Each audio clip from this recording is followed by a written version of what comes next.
এরপরে পাগড়ি গ্রহণ করবেন হাফেজ মাওলানা মুফতি হারুনুর রশিদ।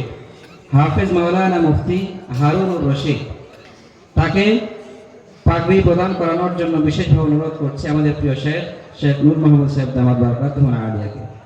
এবং ক্রেস্ট উঠিয়ে দিবেন আমাদের আজকের প্রধান অতিথি মোহাম্মদ আলহাজ মোহাম্মদ ইয়াসিন আলী ভাই। বাকিগুলো তিনি দিয়ে দেবেন।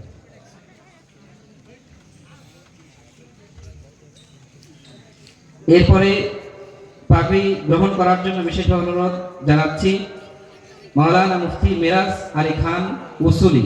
মাওলানা মুফতি মিরাজ আলী খান উসুলি,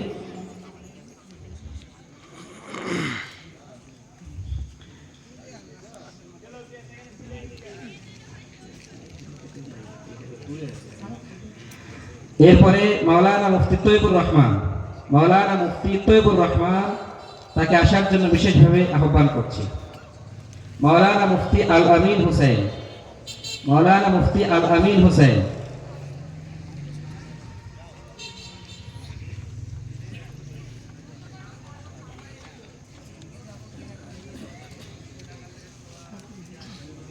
এটা হচ্ছে ওটা হচ্ছে তৈবুর রহমান। হ্যাঁ, ঠিক আছে। আচ্ছা, পাগড়ি না হবে। আমাদের অত্র মাদ্রাসা থেকে আলহামদুলিল্লাহ একজন হাফিজ কোরআন তৈরি হয়েছে।